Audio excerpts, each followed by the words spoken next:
Jangan sampai sebagai orang percaya hidup kita malu-maluin Tuhan. Yang kedua, kalau kita mau lihat hidup kita jadi teladan, punya nama baik di luar jemaat, kata firman Tuhan. 1 Timotius 3 ayat 7 tadi berkata gini, hendaklah ia juga mempunyai nama baik di luar jemaat, agar jangan ia digugat orang dan jatuh ke dalam jerat iblis. Maksudnya gini, kalau orang lihat kamu pelayanan, tapi ternyata di luar kamu nipu orang, pasti kamu digugat orang. Zaman sekarang ibadah itu udah live streaming. Kalau Anda pelayanan live streaming, Anda masuk YouTube, apalagi YouTube Henny Kristianus, Anda ketahuan melayani di ICI, dan Anda hutang dia dan tidak bayar, apa yang terjadi coba? Anda dicari orang. Pasti debt collector datang ke sini. Awas loh sampai ada debt collector cari saya. Jemaat ibu ngutang saya gitu, awas loh ya. Ojo ngisin-ngisini loh ya.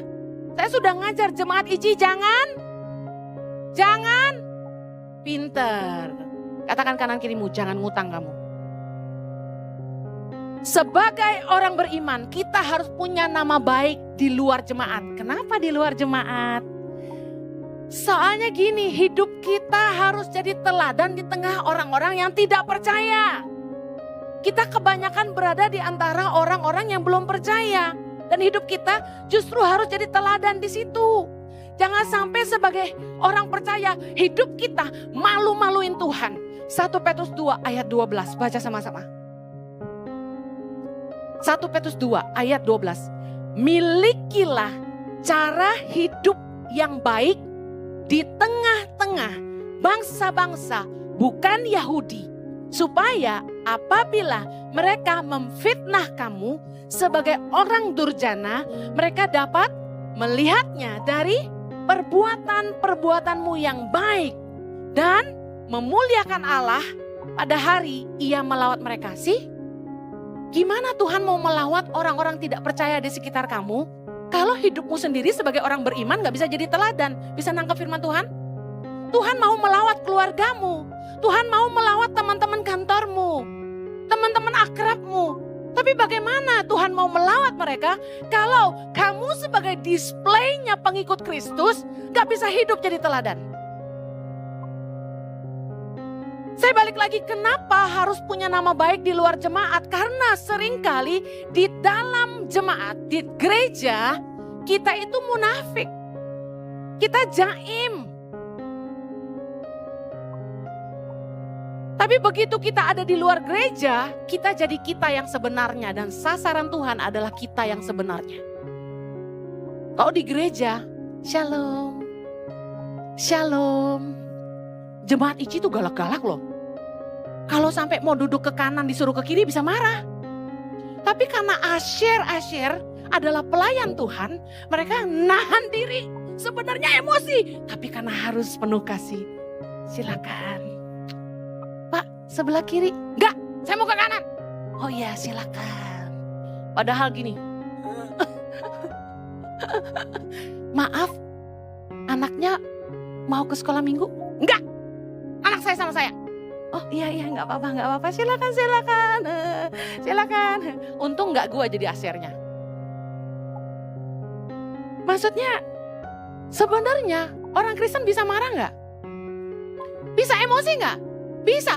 Tapi karena kita di gereja, oh haleluya, luar biasa. Gak apa-apa. Padahal muka udah merah, udah ungu, udah pink.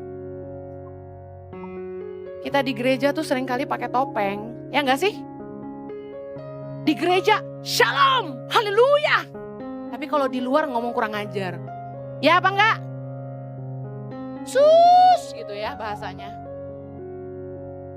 Di gereja mah gak pernah. Gak pernah saya dengar ada yang ngomong jorok, gak pernah. Baru mau ngomong gini, An, apa kabar?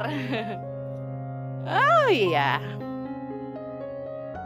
Kayak tadi saya bilang, di luar gereja, oh di gereja kita sabar. Tapi di luar gereja, lu jahat sama gue, lu macam-macam, lu gak tahu gue siapa. Lu gak tahu gue siapa? Wah gitu kok. Gaya banget, emang lu siapa? Siapa coba? Saya juga manusia gitu ya.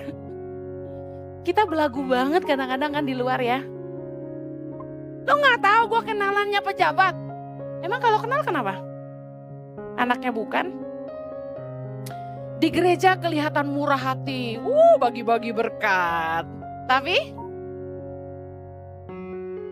haleluya.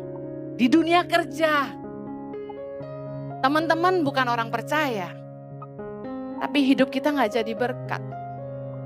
Masih nipu orang, masih nyuap, malas, gak excellent, suka terlambat, ingkar janji, omongan gak bisa dipegang. Gimana Tuhan mau dipermuliakan? Padahal Kolose 3:23 bilang berkata apa? Apapun juga yang kamu perbuat, perbuatlah dengan segenap hatimu seperti untuk Tuhan dan bukan untuk manusia. Kalau orang tuh punya iman, dia akan hidupi ayat 24. Kamu tahu bahwa dari Tuhanlah, dari siapa? Dari Tuhanlah kamu akan menerima bagian yang ditentukan bagimu sebagai upah. Kristus adalah Tuhan dan kamu hambanya. Jadi kalau Anda kerja, jangan kecewa.